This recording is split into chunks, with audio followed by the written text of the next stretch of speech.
Bien. Tout d'abord, je vous souhaite un bonjour à toutes et à tous. Et j'ai le plaisir aujourd'hui de démarrer une journée qui est très importante, je pense, pour le futur de Gensi et pour toute la stratégie autour du calcul. C'est le forum utilisateur. Il y avait déjà eu un premier forum il y a quelques années qui avait déjà rassemblé pas mal d'idées et qui avait guidé un certain nombre de réflexions pour la suite et que Gensi a tenté de mettre en œuvre du mieux qu'il peut. Je vais en redire quelques mots là tout à l'heure. Et actuellement, comme vous le savez, on est dans une phase de réflexion également pour l'avenir, pour la stratégie et puis pour les grandes orientations au niveau du ministère de l'Enseignement supérieur et de la Recherche et de l'Innovation sur les stratégies autour des orientations du calcul, des data, du big data et d'un certain nombre d'autres disciplines qui vont hériter de tout cet effort collectif pour le meilleur développement du savoir. Alors très rapidement, je voudrais dérouler cette journée et vous donner un certain nombre de réflexions à garder en tête pendant que vous allez assister à un certain nombre de présentations, de débats et de forums, puisque cette journée, on l'a voulu pour vous.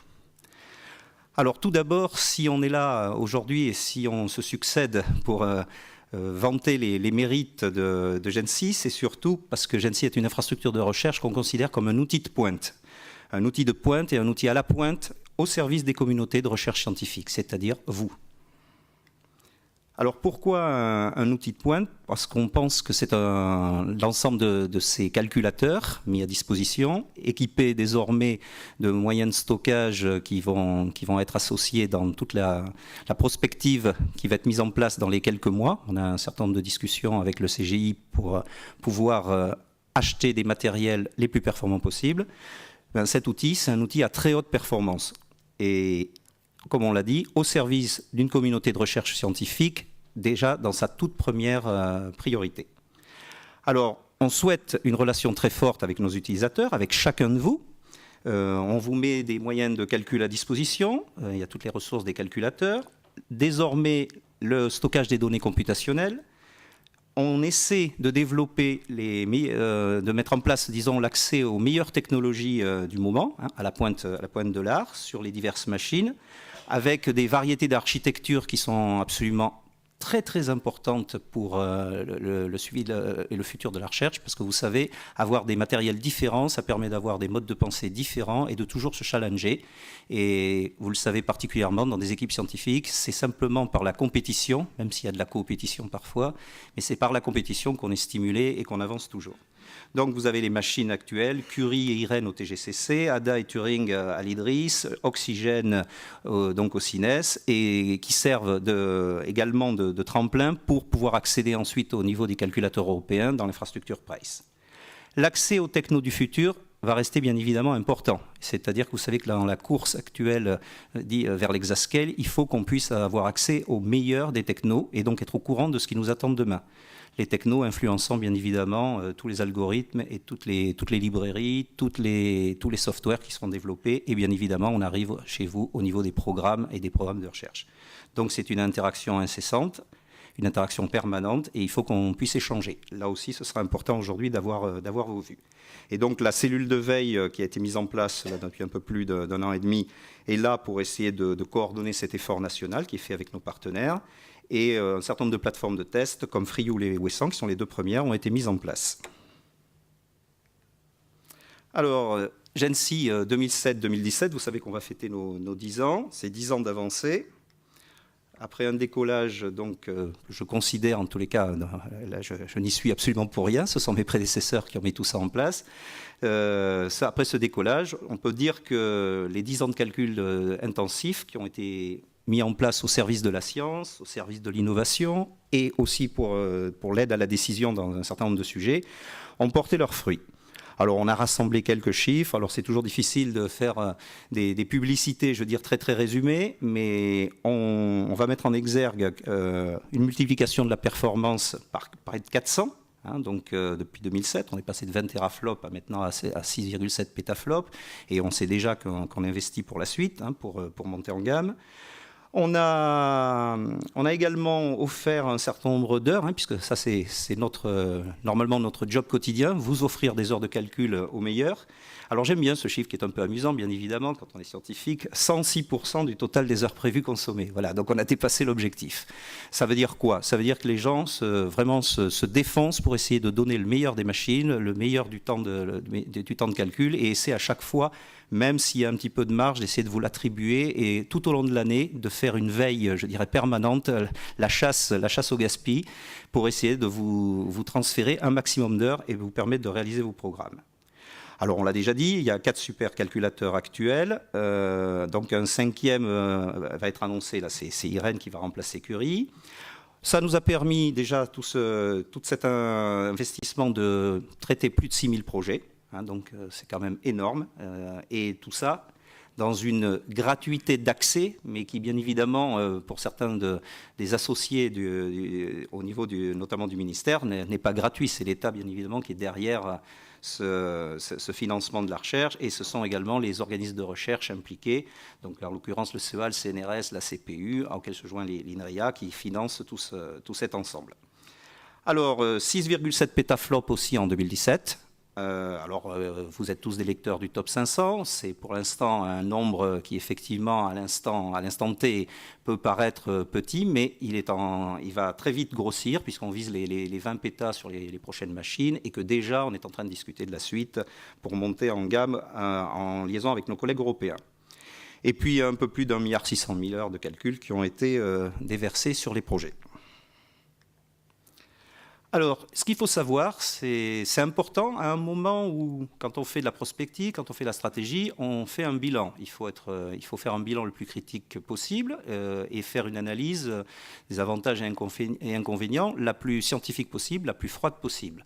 Le danger, c'est que quand on fait ce genre d'exercice, l'environnement qui est autour n'est pas forcément aussi, je dirais, respectueux, aussi légitime, et ne joue pas forcément les mêmes règles. Donc il faut faire très très attention dans ce qui va ressortir de l'examen de la situation actuelle et de ce qu'on va proposer, parce qu'il faut bien sûr continuer à se battre. Ce n'est pas acquis. Et un point qui est important, c'est que le modèle français, il est unique. Alors c'est vrai qu'assez souvent, ça a l'air bateau, parce qu'on est souvent unique. Mais je le dis effectivement sans arrogance, parce que l'arrogance française est souvent reprochée au niveau européen ou au niveau international, mais il est unique. Et on commence à nous demander comment il peut fonctionner. Alors je dis ça parce que c'est un moment où le GENSI peut être parfois en péril pour son futur. Et il est important de garder en tête que ce qui a été construit difficilement pendant les 10 années, c'est jamais acquis. Vous savez que les très grandes infrastructures de recherche sont souvent l'objet de toutes les attentions des gouvernements, mais l'attention du gouvernement peut être dans les deux sens. Donc il faut faire attention, notamment dans les aspects de financement pour la suite des opérations et puis pour le futur. Donc si on veut garder cette idée que la simulation, c'est vraiment un rôle essentiel pour la recherche dans tous les domaines scientifiques, il faut vraiment qu'on se batte. Alors qu'on se batte, pourquoi? Parce que c'est pas à vous que je vais l'apprendre, c'est considéré comme le 3e pilier de la recherche, qui dit théorie, dit de plus en plus bien sûr simulation et simulation numérique particulièrement, dit modélisation transcrite dans la modélisation numérique, dit également des données qui arrivent aussi bien de l'expérimentation que des observations qui, quand elles sont passées à la moulinette dans le calcul, deviennent certes des données computationnelles mais vont être rééjectées, si je peux dire, vers le monde extérieur pour traitement. Dans tout ça, il y a un énorme travail. Vous êtes tous persuadés, je pense que si vous êtes là aujourd'hui, c'est que ce travail est absolument nécessaire et que l'outil est indispensable. Malheureusement, par les temps qui courent, il faut continuer à le prouver et on a besoin de vous pour le prouver. On a un exemple qui est facile, qui a encore servi il y a quelques semaines dans la presse et qui a été cité au niveau mondial, c'est que la France, avec ses collègues européens, mais pionnière et leader, par exemple, dans le secteur de la simulation, bien sûr, climatique, et dans les impacts, et notamment sur tous les phénomènes extrêmes. Vous voyez à quoi je peux faire allusion dans l'actualité des dernières semaines. Encore une fois, on est envié. Mais, comme toujours, un joyau, il est convoité. Alors, pour l'avenir, on a investi cette année dans le successeur donc, de Curie au TGCC, qui a été dénommé Irène, en hommage à Irène Joliot-Curie, prix Nobel de physique, fondatrice du CEA, membre d'un certain nombre de très grands conseils, qui a été également haut commissaire à l'énergie atomique, et qui a présidé à de nombreuses activités sur la recherche et de promotion pour la recherche, avec notamment un esprit d'ouverture et de multidisciplinarité qui n'était déjà pas très commun à cette époque-là. Alors, qu'est-ce qu'on a mis en place donc, au TGCC sous la forme de la machine IREN? C'est une machine qui est bien sûr pour la recherche ouverte en France, hein, ouverte bien sûr d'abord au niveau académique, mais également du niveau industriel, recherche avec publication. Et on a mis en place un système, donc Atos, Bull, Sequana. Pour l'instant, 9 pétaflops de crête pour la première tranche, et on vise une vingtaine de pétaflops pour la deuxième tranche. 2 types de processeurs, puisqu'on est en transition. Ça, c'est la difficulté de dialoguer avec le monde industriel. C'est qu'en permanence, les roadmaps des fabricants évoluent, s'adaptent, et eux aussi sont soumis à de la pression des autres lobbying et des autres types de sciences. Là, je réfère notamment à l'IA, je réfère à la simulation aussi qui peut être faite dans d'autres secteurs, à la finance, à l'économie. Et donc, il faut toujours avoir en tête que, bien sûr, les fournisseurs, eux, ils veulent faire du business. Donc, il faut arriver à toujours les convaincre qu'on a besoin, nous, en sciences, de matériel particulièrement adapté à nos besoins. Donc là, on est équipé pour une partition en Minicore KNL et puis en Skylake pour la deuxième partition à 2,7 gigas. Ce qui est important, c'est qu'il y a 400 Tera de mémoire distribuée. Vous le savez, c'est une machine qui est très demandée. Les machines du tier 0, donc de français, sont très demandées. Pourquoi? Parce que ce sont des machines équilibrées. Ce n'est pas simplement la performance au niveau pétaflop, hein, vitesse d'opération par seconde, mais c'est aussi les mémoires distribuées, l'accès aux mémoires et la rapidité de traitement. Et c'est important de pouvoir manipuler également de très grandes masses de données. D'où l'intérêt que ça peut présenter pour d'autres disciplines qui commencent à venir vers le HPC.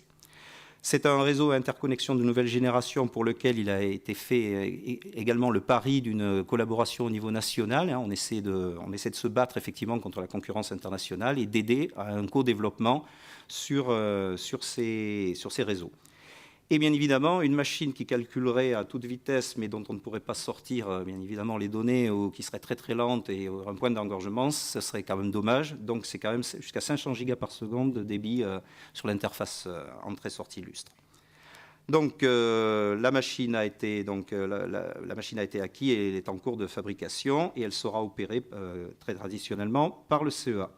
Et elle devrait être disponible dans le premier semestre donc 2018 pour une préparation vers des grands challenges. Donc là encore, vous serez sollicité. Alors aujourd'hui, c'est une session de réflexion et on veut se préparer à la suite. Parce que bien évidemment, tout ça ne s'arrête pas, la techno évolue. Et on a besoin pour ça de s'enrichir de votre expérience actuelle, parce que là, on est d'abord à votre service, d'échanger, de partager les différentes expériences, soit à un niveau individuel pour un certain nombre de choses, soit à des niveaux collectifs quand il s'agit de stratégies, de laboratoires ou des stratégies d'organismes. Donc aujourd'hui, le but du jeu, c'est remonter vos idées, mettre en commun à partir de là un certain nombre de best practices. En permanence, on essaie de mutualiser, faire se rencontrer les différents experts, partager vos ressentis, mais en les mettant dans leur contexte, hein, parce que c'est toujours important de voir dans quel cas, pourquoi, à quel moment, c'est ça qui est intéressant, de ne pas avoir des généralités sur lesquelles on ne peut rien tirer. Et puis, préparer tous les enjeux du futur que je vous ai déjà cités avec vous. Voilà. Donc, c'est vraiment l'essentiel et l'essence de cette journée telle qu'on l'a voulu. Maintenant, comme je l'ai dit tout à l'heure, on a besoin de vous. Parce que certes, vous avez besoin de nous, vous avez besoin des centres, vous avez besoin de tout le support utilisateur, mais nous, on a besoin de vous aussi en tant qu'ambassadeur. C'est-à-dire qu'une fois que vous êtes reparti avec vos données et que vous faites de magnifiques découvertes, il faut penser que si vous voulez garder l'outil, il faut en vanter les mérites. Et je dis bien l'outil. On s'est livré donc à un exercice et puis on a fait appel à des scientifiques qui ont mené une exploration du Web of Science, et notamment, plus particulièrement, des publications qui citent GENSI.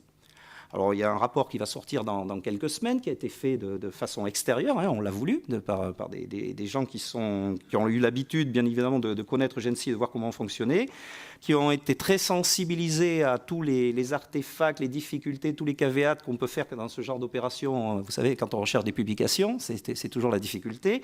Mais prenez donc tous les chiffres qui sont là avec des ordres de grandeur, mais qui ont été a priori bien analysés et pour qu'on puisse au moins s'en servir pour un certain nombre d'annonces. Alors, à peu près sur les 10 ans, vous avez une production d'à peu près 700 articles par an, voilà, qui citent GENSI. Je vous ai parlé vous voyez, des 600 projets quand on distribue sur une année, 600 projets. hein, ou 6 000 sur 10 ans. Voilà, ça veut dire un peu plus d'une publication par projet qui cite Gensi. Le taux de citation moyen, quand vous le comparez à la France entière sur la même période, il est de 15,6, c'est-à-dire qu'il est particulièrement plus élevé que le taux moyen, donc qui est de 11,4 à cette époque-là. Bon, tout ceci vous sera distribué et vous ferez un malin plaisir, bien sûr, à revoir toutes ces stats et à en déduire un certain nombre d'autres choses, mais c'est quelque chose d'important, très important. L'indicateur d'impact global, il est de 1,48. Là aussi, c'est quelque chose de très important. Alors, déjà, rien qu'avec des chiffres comme ça, je veux dire, ça prouve à quel point, bien sûr, vous en êtes persuadé, l'outil est important, mais il donne des résultats et je pense qu'il donne des avantages compétitifs au niveau excellence scientifique et recherche scientifique pour ensuite aller affronter la concurrence mondiale. Et puis, vous avez un dernier chiffre, mais il y en a d'autres dans le rapport qui va être fait, c'est que vous avez, par exemple, le nombre d'articles qui sont très hautement cités, là, les 1%, vous en avez 4. Et donc ça, c'est significativement supérieur à la moyenne également. Bon, donc Gensi, on vous a mis les chiffres, là, c'est à peu près 1,6%. Au niveau monde, ce serait 1%, et la France est à 1,1. Bon, donc vous voyez, c'est des équivalences qui vous permettront, on pourra en rediscuter un petit peu plus tard, et notamment quand le rapport sortira, mais ça vous donne aussi l'importance des travaux qui sont faits sur ces machines. Alors quand je dis que vous êtes nos meilleurs ambassadeurs, si vous avez quelques minutes tout à l'heure, vous pourrez aller, en allant notamment vers la cantine, regarder l'exposition qui a été affichée sur les murs. Et là, donc, j'en profite là, pour remercier le CNRS de nous permettre de tenir cette séance importante là, du forum utilisateur et également d'avoir accueilli cette exposition qui est pour faire, comme je le dis très simplement, une publicité à toute cette activité du HPC. Et là, vous avez un certain nombre de posters qui ont été faits à partir des remontées. Et bien évidemment, il n'y a pas tout, mais ce qu'on a surtout besoin, c'est que vous vous manifestiez vers nous. Revenez vers nous, proposez-nous également des sujets qu'on puisse exposer, parce que c'est à travers cette publicité, c'est à travers tous ces exemples très très variés, depuis la science, je dirais, la plus fondamentale, jusqu'à du quasi appliqué dans certains cas, voire de la recherche industrielle pour également, ou de l'innovation, qu'on pourra persuader des décideurs qui, comme souvent vous le savez, ne sont pas des gens, bien évidemment, férus de calcul ou même connaissant le calcul ou de ce qui peut se faire. Donc ça, c'est toujours ce problème de transcription. Voilà. Vous avez donc l'essentiel de la journée à base de table ronde, d'interaction. N'hésitez pas à intervenir, n'hésitez pas à remonter. Et puis ça ne s'arrêtera pas, bien évidemment, aujourd'hui. J'espère bien que dans les jours qui suivront, ça suscitera des réflexions et qu'il faudra nous retourner. Donc on a besoin de vous, déjà de manière active aujourd'hui et par la suite, bien évidemment, dans le contact. Je vous souhaite une très bonne journée et j'ai tout fait pour essayer de rester avec vous aujourd'hui parce que je pense que c'est vraiment intéressant ce qui va se passer. Et on a parlé de Gensi 2.0. Est-ce que c'est le forum 2.0 ou 3.0? Je ne sais pas. Je ne suis pas moins à l'aise dans ce genre de communication, mais en tous les cas, je pense qu'il va se passer quelque chose à partir de ce forum. Et j'attends beaucoup effectivement de ce forum pour le futur. Merci de votre attention.